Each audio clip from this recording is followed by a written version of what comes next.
Dear young brothers and sisters of the new generation of Hindustan, Namaskar. In the last episode of this series about the true history of Hindustan, we have seen the affirmations and impressions as well as opinion of some of the famous thinkers, philosophers, and scholars of this world about Hindustan as well as Hindu Dharma.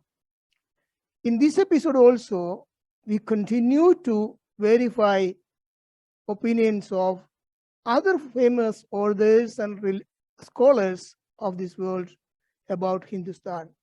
Probably in the next episode also, I will try to present other scholars and other philosophers and their ideas and opinions about our great nation.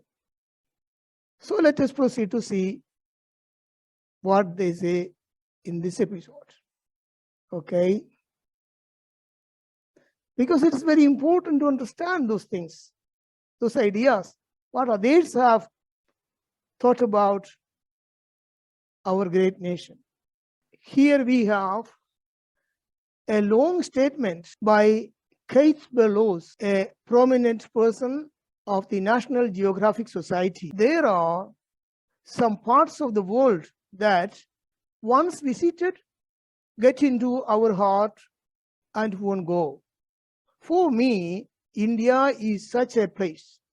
When I first visited, I was stunned by the richness of the land, by its lush beauty and exotic architecture, by its ability to overload the senses with the pure, concentrated intensity of its colors, smell, taste, and sounds.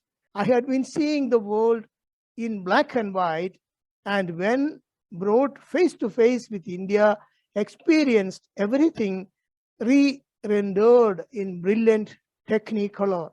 See how our great nation impressed this person. Again, we have another statement by Mark Twain. We have seen one of the statements of this famous author during the last episode. And I have taken another affirmation by Mark Twain in this episode also. Here he says, so far as I am able to judge, nothing has been left undone either by man or by nature to make India the most extraordinary country that the sun visits on his rounds. Nothing seems to have been forgotten, nothing overlooked. So that means the perfection of Hindustan.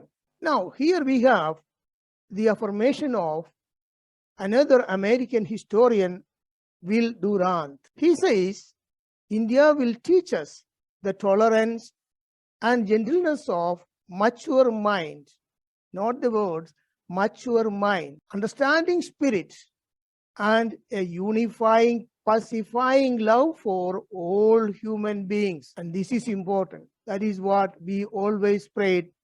Loga samasta sukhino bhavantu and vasudhaiva kudumbagam. That means all members of this world are our brothers and sisters. And that is what was understood by this American historian, and he explains this truth in a very clear and unambiguous words in this statement. Here we have an affirmation by another American author named William James. He says, from the Vedas, we learn a practical art of surgery, medicine, music, house building, under which mechanized art is included. They are encyclopedia of every aspect of life, culture, religion, science, ethics, law, cosmology, and meteorology. See how detailed, complete, and perfect the opinion of this author about our Vedas. How many of our people, how many of our citizens have such a precise and clear idea about those inestimable values of our Vedas. Our Vedas include everything.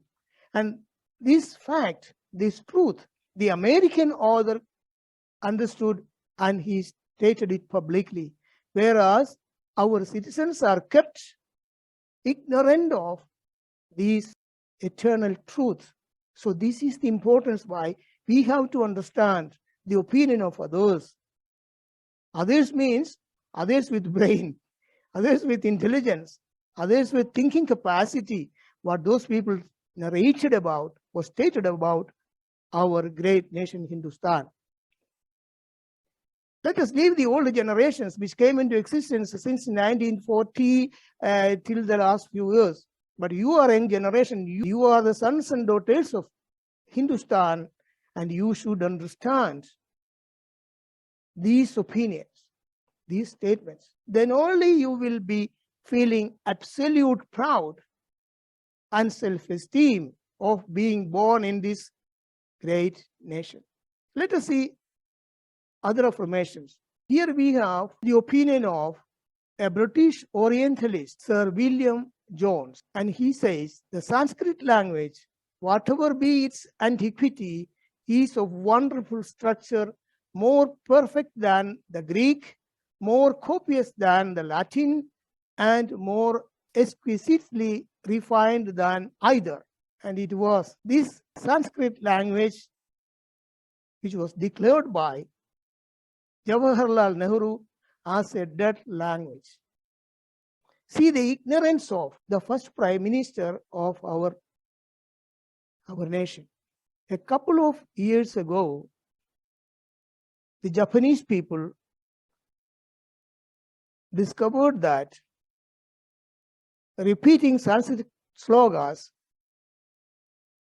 make a neuro-linguistic effect, which is extremely important for the memory power. Almost a year ago, the engineers of Silicon Valley stated that Sanskrit is the best language for software development.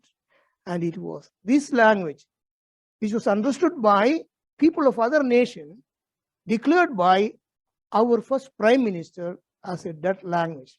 The reason why the most important technical and scientific discoveries of our acharyas were hidden by our first central government.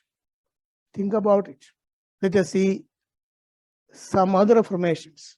Here we have an affirmation by the Emmeline Mary Plunkett, an Irish lady, the author of the book Calendars and Constellations. She says, there were very advanced Hindu astronomers in 6000 BC, and again states, Vedas contain an account of the dimension of Earth, Sun, Moon, planets, and galaxies.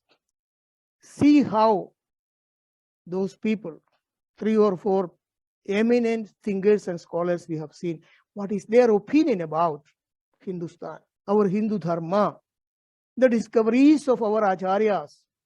These foreign thinkers and scholars clearly understood the importance of Hindustan and Hindu Dharma, and they declared it publicly. So if you are interested, if you think that these are important information that a son or a daughter of Hindustan must understand, please share it with your friends and relatives who are of the new generation like you. Well, if some people of the older generation, they are interested to know, share it with them also. So thank you very much for having paid attention to me and my words. Jai Hind.